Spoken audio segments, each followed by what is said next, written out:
I hit 10,000 followers on Instagram, and it's probably not the way you thought I did. A lot of gurus you see on your For You page, they tell you to change these settings, they tell you to use these hashtags, and they tell you to apply these methods as quick fixes to instantly drive traffic, get followers, and to get a whole bunch of engagement. Throw that all away. I'm telling you how it is in the real world from someone who went through this. A lot of content gurus, they just regurgitate content that they see other people making, but do they actually have a track record of getting these millions of views, or are they just clickbaiting and recycling the content that's maybe outdated? So from my personal experience, it comes down to three main things. It comes down to a strong work ethic, the discipline and consistency is real, and you can't get away from that.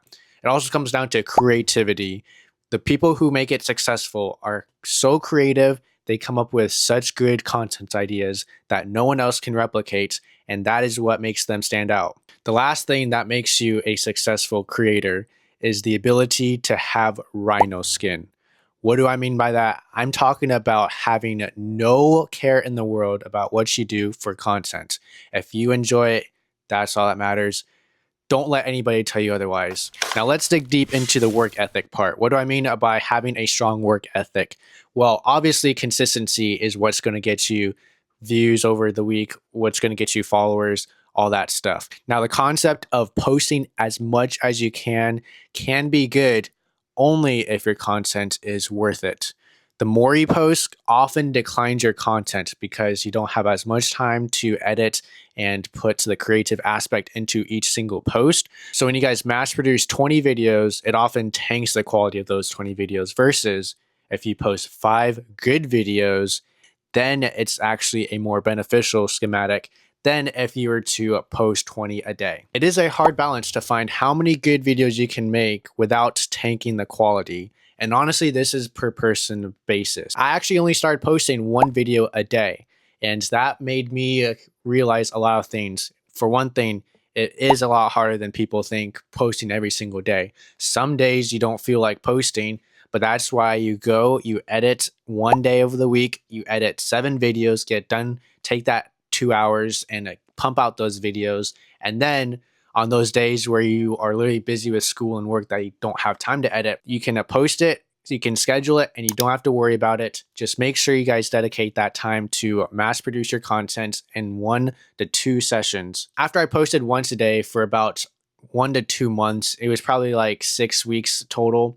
I then moved to 2 videos a day, and my content stayed the same quality. I just put a little bit more time, just a slight bit, because I got more efficient with the editing. I would put a little bit extra time in to make sure I got 2 videos a day. So I doubled my days. So instead of doing 1 editing session a week, I would do 2 editing sessions a week. And these would normally be on the weekends. So Saturday and Sunday, I would just sit down for an hour or two, just edit 7 videos one day, 7 videos the next. And I got to the point where I could post 2 videos a day. Now, if you guys have more time than that, you guys can go crazy. You guys can post 5 videos a day. I just suggest that make sure the quality of your content is always consistent. The more you post, after your first 100 videos, you will have learned so much about what works with the system. After your first 100 videos, you'll learn to see how to edit better. You'll learn to see how to do your text captions, your audio choices, and take that to the next level. And you'll also see how to build a community around your page. So do posting times, hashtags, and all the guru stuff they tell you actually work? Well, let's talk about posting times. I started with just 12 p.m. I would post 1 video every single day at that time. For people who were earlier than that, they would be just getting started with their day. For people later than that, they would be either coming home from work. So 12 p.m. is a good middle ground of both sides. When I posted 2 times a day, I would do 12 p.m. and then I would do 5 p.m. So that way I got both waves of early people and night people. Now, if you want to do 3 posts, I suggest doing 9 a.m., 12 p.m. and 5 p.m. so you get all 3 categories. Now, as far as hashtags, I only suggest to use hashtags when your niche is very, very specific. I do car content. This is a broad category with millions and millions of people. I don't need to use hashtags on my videos. If your niche is something crazy exclusive like crocheting barn animals, you're going to need to help the algorithm show your video to your specific demographic.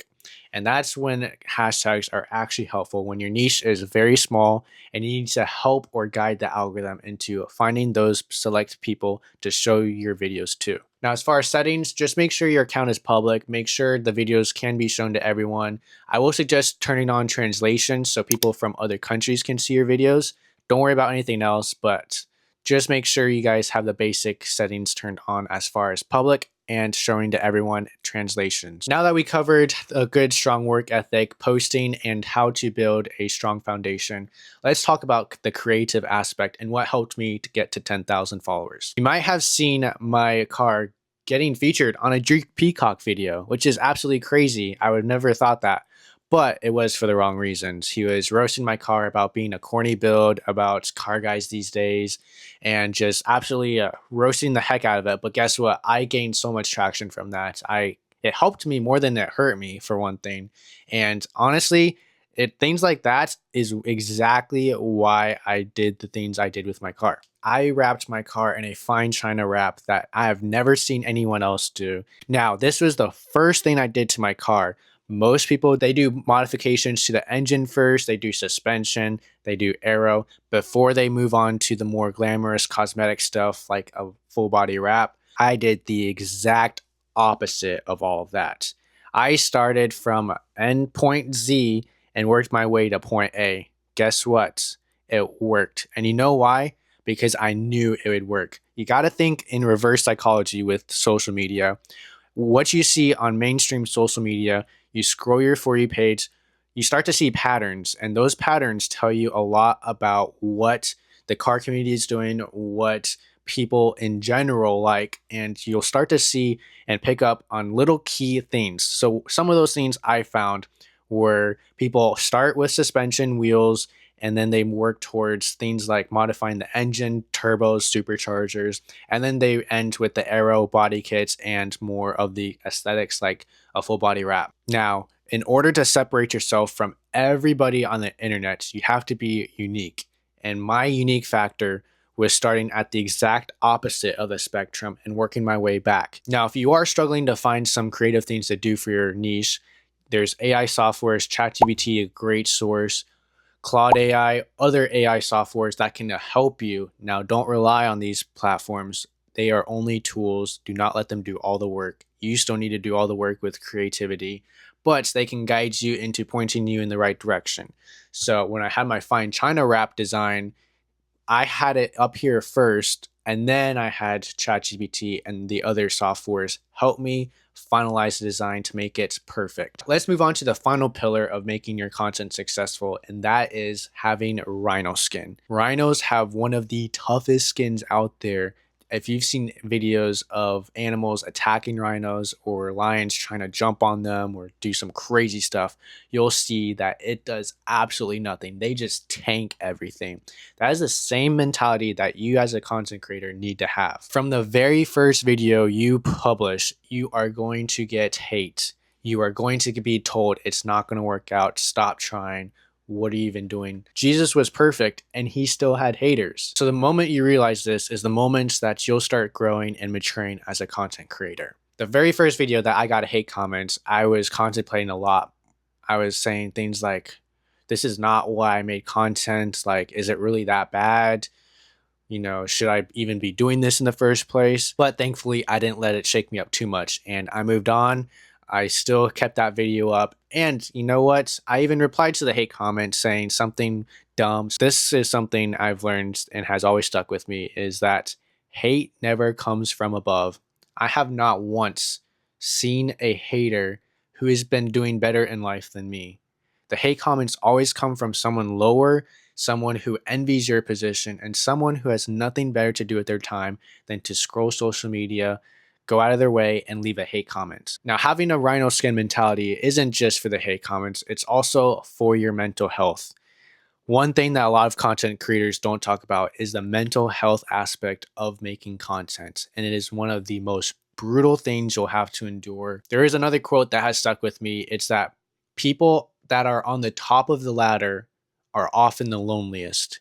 And this is one of the most heartbreaking things that you might have to experience as a content creator. And this honestly is what makes or breaks you as an influencer, as someone who's going to be successful in life. You have to accept the fact that you might be the only one who believes in your vision. If you can accept that one fact that it's you versus the world, then you have made it with the mental state as far as social media. Something I've learned from social media is that even those people who are closest to you may not even be your biggest supporters.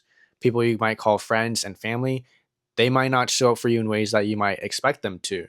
So the sooner you accept the fact that it is a you and you alone journey, the sooner you'll start to be successful and have better preparation mentally than most people will. Another aspect of this mental toughness that a lot of content creators don't touch upon is the burnout stages. You'll start to see your content slowly pick up, get followers, steadily grow, and you'll be riding this nice little mountain until you hit the peak. And this peak is something such as a viral video. You get your first million views, you get your first, congratulations, you've hit 1,000 followers. This might be, whoa, I got featured on someone else's YouTube channel. Like, this one peak is going to feel so good in the moment.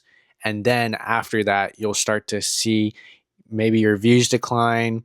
Maybe that dopamine has turned into like, I need it and I'm trying to post more content than I should be, and your quality is going down. This slow decline is going to put you in a bad mental state as far as hitting rock bottom. You might be averaging the lowest views you have in months, but you have to remember, with every valley, there's always a peak. With every peak, there's always a valley.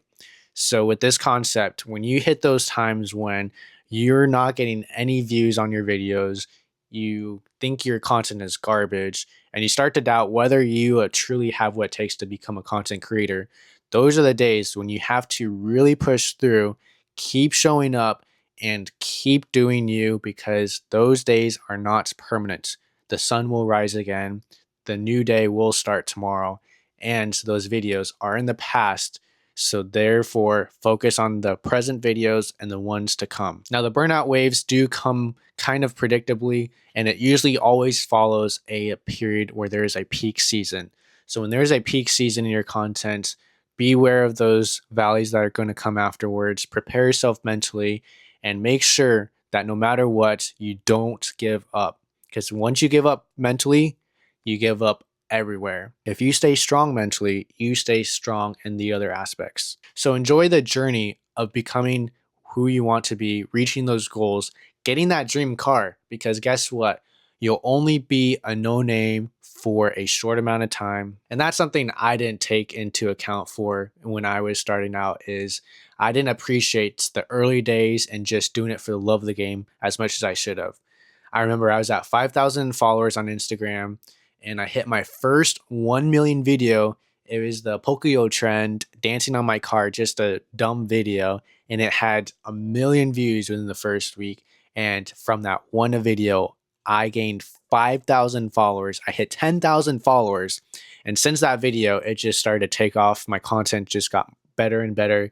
Everything was looking good. So for the days from the 0 to 5,000 period, I didn't enjoy it as much, just because I thought I'd be in the season of working and grinding for a lot longer. By month 5 is when that Pocoyo video hit, and the content just lifted from there. So you never know when that first viral video is going to hit. You never know how many followers you're going to get from a single video just randomly. You never know when that dumb video you were going to leave in the drafts that you decide to post it is going to take off. So on the side note, post every single draft at the beginning, even if it's dumb. I don't care, post it.